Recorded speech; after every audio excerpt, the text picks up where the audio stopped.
I want to welcome everyone here today. I want to begin by acknowledging our Greenville City Council members who are here, Dorothy Dow and Ken Gibson, Will Brazington, and our city manager, Sandon Laverne.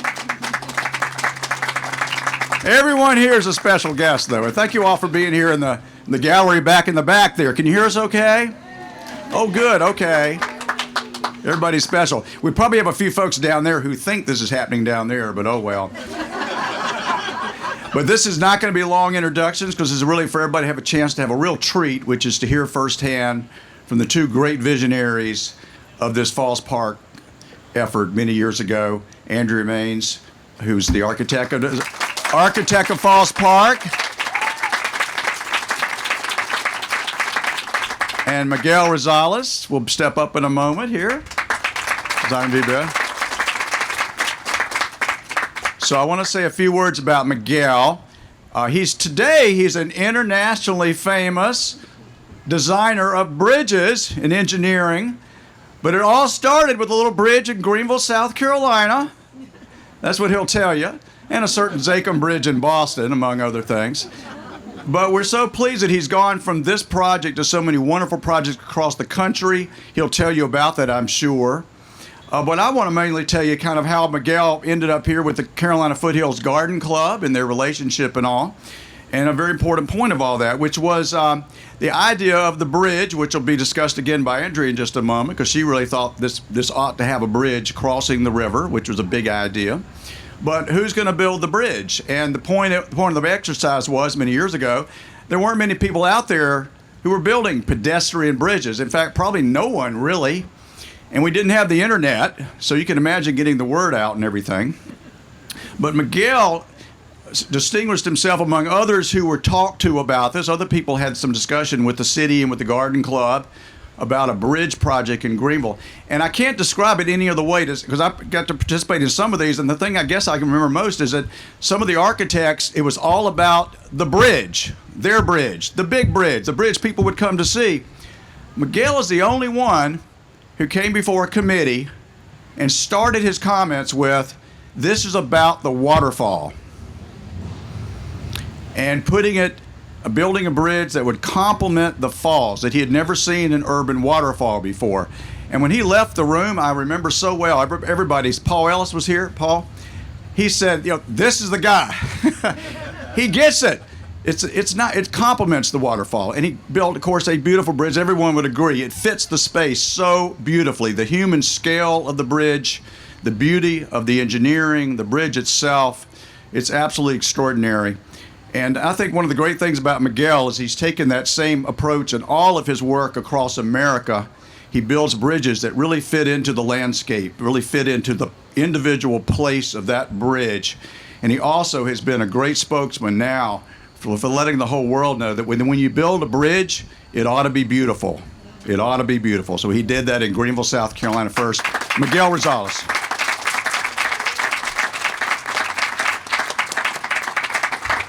Thank you very much for welcoming me back.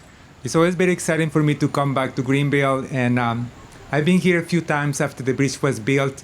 But I remember the first time I came to Greenville, probably about 25 years ago. And the big highway was still over the falls, and the park didn't look very good, but there was a small portion basically in this area that looked really good. And I thought that was something that intriguing and hopeful that people actually wanted to make a difference. And that was the Carolina Foothills Garden Club has started to do some parts of the park, and I thought was very promising. I have to tell you, the first time I saw the site, it was like love at first sight. I mean, it was an amazing experience to see the waterfall and the river, and I would never forget it. So that was my source of inspiration from the very beginning. And it's always important for me to have basically three components. One, the bridge has to fit in the context where it's going to get built. And I think that one was done very purposely, the way it is curving away from the waterfall, looking at the waterfall, and also making it very light and transparent so it doesn't overwhelm the whole space. And this bridge cannot be replicated anywhere else. So you have a very unique structure that is not able to be built anywhere else in this circumstance because it was perfect for this location. So, we were lucky in that way that all the stars aligned and you were able to build a bridge like this. Many communities want to emulate you. And, this bridge is used as a role model all over the United States. Many people come here and they want to replicate this bridge somewhere else. But that's not possible because they don't have the waterfall, they don't have the terrain, and they don't have the, the elements that form this structure that is so important. So that's one aspect. Then I think bridges are always about the future. It's very heroic to cross with this type of bridge from one side to the other. And we need to do bridges that are the best technology, innovation, something that is unique. I think bridges has always been about that. And clients that want to take a risk like you did, making something new, are very much rewarded. So, that was another circumstance that happened here. The owners of the structure wanted to do something innovative and different. And that was very special, and that was conducive to the type of structure that we have with a single cable on the side, which is very original and very unique, and opens all the views, to the waterfall and the park. And the last one I would say is the detailing. It's very important to have the good proportions, the details, how the cables are attached, how the railing connects to the structure. All of those elements were thought very carefully. When you see the bridge from underneath, from the side, it's very photogenic. You don't really have a bad view of the structure, and that was done on purpose. So if you have all of those three components, you are basically in a good journey to get an excellent bridge like this one is. But the most important, you need to have the client that wants to do it and that is committed to it, and you were. And even if the bridge, probably was more expensive than expected, you found the funding also, either for the public or, from the garden club. And that was very important. The vision was never changed. It was always there, and you have received so much rewards from it. I'm always amazed of how the structure has transformed this area, and more people want to see it and experience it. And that's basically because you had that vision and that commitment, and I would like to thank you very much for that.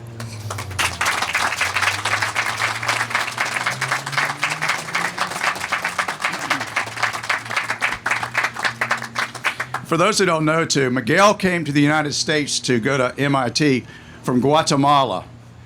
He decided he liked the United States, so but his mother was here, her 10th anniversary, I believe. She was here for that, so yeah, got to see his work.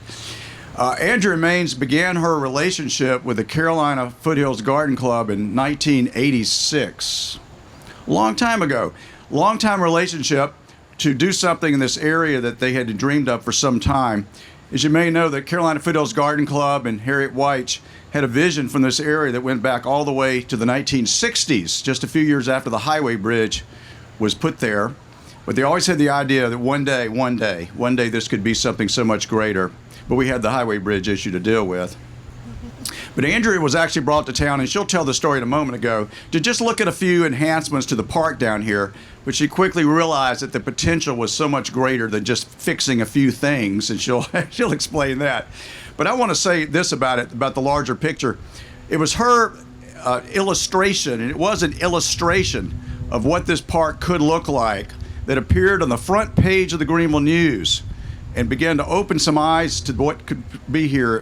That really changed, moved the dial, really began to change things, because she had an amazing vision of a bigger park. And Paul Ellis was hugely important in encouraging her to do this. They'd say all things, she came to do a little job, and next thing you know, she's doing a bigger job. That was okay. That's the way we thought, obviously, at the time. But very importantly, in her original illustration of this park, she had a curious thing in there. It wasn't just beautiful gardens. It also included a pedestrian bridge across here. And there it was, and people would see it, and what is that about? And I can definitely say that at moments along the way, that bridge was at risk. That bridge was at risk. It was a big undertaking just to remove the highway bridge, but to go and build a pedestrian bridge. But Andrea would not hear of it. She came back down to Greenville, South Carolina, flew back to Greenville to talk to the committee and said, do not delay the building of the pedestrian bridge, and do not remove the pedestrian bridge. It will be an iconic image of the park. And also, frankly, I remember you telling us, the group, remember, the falls is below the street. People really can't see it. You've got to give people a chance to see the waterfall and to hear the waterfall and to experience it. That was her vision, and she pushed back every time anybody suggested otherwise. So for that, I'm extremely appreciative, because that's the way Andrea rolls too. She doesn't mince words. She has ideas, and she will let you know. Andrea Maines, come forward. Thank you.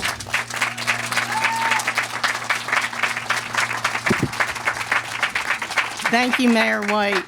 Can everyone hear me? Yes. Okay, thank you. It's almost really hard for me to imagine that, 38 years ago when I first stepped foot in this park, it was covered in kudzu, it had exposed sewer pipes crisscrossing it. And the most unbelievable thing to me was that most people in the city didn't even know the falls existed. I mean, it was covered by the bridge, and I would always ask people, oh, have you been down to see the falls? And they'd be like, what falls? So, as Mayor alluded to, I was brought here initially. The firm I was with was working on the Peace Center, and I was asked the Garden Club had asked for us to send someone down to kind of look at this small entrance into the park. And I came down here, and I'm just looking at everything, and it's oozing with potential. I see the waterfalls, and I turned to my boss. I'm like, I might get to work here, and I said, in my next step, I said, and why didn't you mention the falls to me? And as I'm saying that, he kind of spun me around and had me look at, Main Street, where the land bridge butted into Main Street. And he said, well, this is where they really want you to focus. And I said, really? I said, with all this potential, that's like putting like a Band-Aid on Sleeping Beauty. So Paul Ellis drove me to this meeting, and he's like, Andrea, go for the master plan. I've been wanting to do that for years. And we talked it over with the Garden Club, and, it became very apparent that they were really not interested in Band-Aids. They were interested in a legacy. So, here we are 20 years later. I mean, not 20 years later, 38 years later, but now celebrating the 20th anniversary. And, I look around, and this place is abuzz with activity. It has, people, utilizing this park in so many ways, from all walks of life. And it's really become a vital contributor to kind of what I call kind of the economic and cultural vibrancy of Greenville. And you really cannot ask for more than that. But, what I look at, like when I think of successful projects, successful projects need a champion. And Greenville had a lot of them. Starting with Mayor White, I mean, the years he spent like spearheading the removal of the bridge so that you could expose the falls. That was no easy task. It sounds like it had all these stops and starts, took a lot of energy. And then there was Paul Ellis. And Paul Ellis, from the day I met him, he struck me as kind of a can-do, get-it-done kind of guy. I mean, he, was always 10 steps ahead of you. You named a goal, and he would give you a list of how you were going to achieve it. His mission was to really stretch a dollar as far as it would go. And he was, always finding funds to match this or that. He just didn't sit around waiting for stuff to happen. He really made it happen.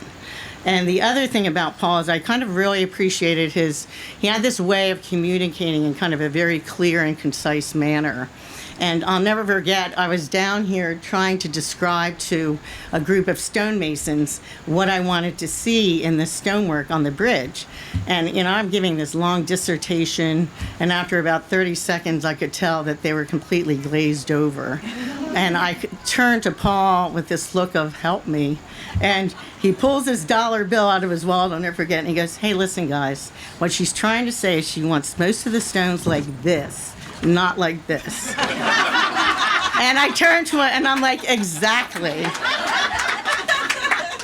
And then the other thing that Paul did is when we were starting on kind of the park expansion plan, the plan where the bridge was going to come down, he kind of walked me up to Main Street and he said, Andrea, when I step foot into this park from Main Street, the first word out of my mouth needs to be wow. And that's why I'm so happy that they've named this, the Paul Ellis Overlook. On our drawings, it was labeled the Wow Zone. Other champions, Tommy Keith. I mean, boy, was Greenville lucky to have him. He was a critical part of our design team, really kind of the overall project manager, a native Greenvillian, just dedicated. And usually on a job like this, you might get 20 site visits. You're getting calls from contractors, with critical issues, and you're trying to envision, what they're telling you, kind of hoping you're interpreting that correctly, and then hoping the solution you give them is being interpreted correctly by the person receiving it. Greenville didn't have that. Greenville had Tommy Keith. And he probably spent every day of every day of the construction process, down here in the park. If an issue came up, he was able to see it firsthand. He had all the variables in his head of, what we had considered in making design decisions. So he came up with the proper solutions. And then when he explained those to people, he could tell whether or not it was registering. And if it wasn't, he could communicate it in another way. The reason to me why this park really fits the site like a glove is because the hours he spent here, on site. You don't really, show in a construction drawing how you want a boulder placed. And, we were talking about it with other people in this firm, and I think hours spent versus hours paid, probably 2 to 1. We also have Robert Miller, who I know is here today, master gardener extraordinaire. He has given, he has years and years of experience, designing and maintaining residential and public gardens, in Greenville. To me, he was like a walking encyclopedia on all things green about Greenville. And he spent hours with Tom Keith, selecting plants and even more importantly, placing them in the field. And this again is unusual. Again, you might get, 20 site visits to place plants. You're hoping the landscape contractor doing it can read your drawing. You're hoping he has some sense of plant knowledge. He definitely does not have all the variables in his head like someone like Robert Miller did. So Robert was really able to kind of respond to all the microenvironments and all the nuances in this park and properly place the plants. Another game changer. And then, arbor engineering, kind of to me, one of the true unsung heroes of the park. They dealt with, they were the project manager. They dealt with all the back of house stuff that needs to be done that, keeps a project on a positive trajectory. A lot of it's tedious, it's time consuming, it requires that you drop everything at a minute's notice and respond. It's not very glamorous. It requires a lot of love and dedication. It's kind of like parenthood. And, to me, they were truly some of the main unsung heroes on the job. I mean, the task they did was Herculean. And then my role, as my 18-year relationship, with this park, as I said, started with the garden club hiring me to do the main entrance, which then turned into the master plan. And by the time this project came around, I had logged probably, thousands of hours in this park. And to save money on hotel rooms, I had also stayed at garden club members' houses and Paul Ellis, as it became known as the Ellis Simon Inn, just a countless number of times. So I had grown to love Greenville and this place, and you could bet that I was going to give them everything I had to give, as well as the rest of the design team. And what we were lucky about is we had so many people who were just so intimately familiar with this park that it really allowed us to produce a design that I call had a homegrown quality to it. This is something that, really is truly born out of the place. And like Miguel said, it makes it uniquely Greenville. You're not going to find this anywhere else. We also were at a point in our careers and I was lucky to live in a place like Washington, D.C., where I had access to some amazing urban designers. And, we had checked our egos at the door. We were completely dedicated, no matter how or who or what, to deliver Greenville, the best product we could deliver that not only kind of checked all the boxes from an urban design standpoint, but also did, one of the most important things, deliver a vision that would capture the imagination of the community and, allow the forces to kind of be mobilized and support it. And, that was the sketch that we produced, that the mayor has said has been so instrumental in kind of getting people to start getting excited about the park. Something they could look at and go, wow, I really want to have this.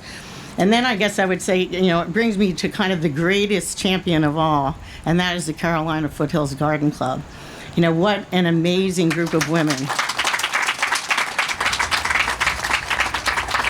And my first visit here, when I came back to my office, I kind of got a lot of ribbing because the client was the garden club. And they're like, Andrea, did you plant posies in the park? And I looked at them, I'm like, laugh all you want, chuckle.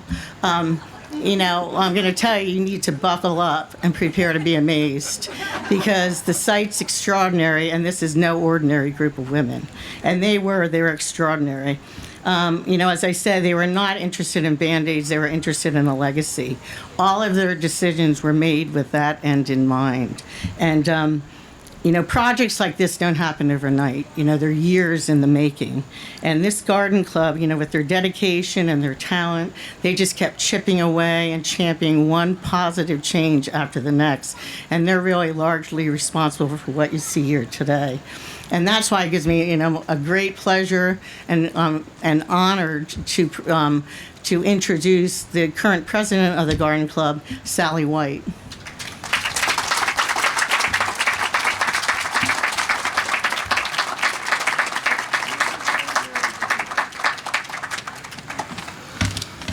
What a great afternoon. Thank you, Mayor White, for ordering up this beautiful weather. And as Andrea said, I'm the current president of the Carolina Foothills Garden Club, and it is just the biggest pleasure to be here and represent our current membership, but also on behalf of those mighty, dirt-moving, dirt-digging, gardening ladies that came before me, and they are the ones with the vision of this park. Falls Park and its restoration, conservation, and beautification have been a focus of the Carolina Foothills Garden Club for over 50 years. During that time, our club has worked in partnership with the city and all these others that we've heard about today, and we were able to have a collaboration to purchase land, to clean up the Reedy River, to restore a demolished and historic building, to call for the demolition of that bridge that blocked the view of the falls, and to create a multi-million-dollar endowment that would ensure that the character of this park continues. Carolina Foothills Garden Club, just like Andrea said, cherishes and loves this park as if it was our child. We have nurtured and taken care of this park and watched it grow for so many years. It's flourished, and we could not be prouder. Today, what was once an eyesore is now a world-class garden and a cherished landmark. Our thriving downtown, our growing population, our jubilant public spirit are all credited with this park. And it's a success story that brings people from all over the world to visit. For those of us who live here, it's a great place to simply take a walk or enjoy friends. Picnickers search for shady spaces to spread their blankets, and when the sun goes down, visitors crowd onto the Liberty Bridge and watch the splash of the water and the moonlight on the Reedy River. Falls Park brings people together for street and stage performances, and there's some stage performances this afternoon, outdoor movies, and just for the fun of it. It's known for dog walks and frisbee games and those adorable ducklings. If you have not been to the Duck Derby, it does not disappoint. I would suggest coming. For the little ones, it's the world's greatest playground. And for those of us that are not so young or little, it's just a great place to get a little pep in your step again. When Carolina Foothills Garden Club set out to protect this land around the falls in downtown Greenville and create this park, they knew it was going to be a special place. And that would be those mighty dirt-moving, dirt-dicking, gardening ladies that came before me. Now, because of the attention of the city and the hard-working crews, and they are hard-working crews, because Carolina Foothills Garden Club members routinely work in these gardens with the crews. And because we have outstanding community support, look around. All of these benches and swings that have plaques on them are here because of generous private donations. They made those possible. Because of our many remarkable collaborations, we have this extraordinary park. The exciting public garden that exists today embodies almost everything that Carolina Foothills Garden Club and the Garden Club of America supports and stands for. It's a shining example of community partnerships and civic improvement, and it shows the tremendous value and rewards that land and water conservation give in return. Enjoy the park every day, but especially today, because there are food trucks and there are performances and there's live music, and we've got a great day. And what a treasure we all get to share. Thank you.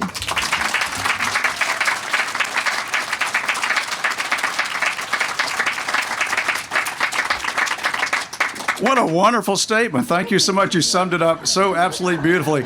And of course, to be in this place, to see people enjoying it, and to Miguel and Andrea, this is really what it's like every weekend, every day practically. It really is like this. We didn't do this just for you. I don't want to. We didn't bring these people out here today. They're always here. People have embraced it. I do want to recognize that, we lost so many great leaders of this project. Harriet White, Polly Shoemaker, Tom Keith. We have so many folks to thank. But I do want to recognize some folks who are here today who played such a role. Names have been mentioned already, but I do want to mention them. Robert, where's Robert? Back here. There he is. Okay. Thank you for... And Francis, make Paul stand up. Make him stand up. Paul Ellis. There's the Paul Ellis.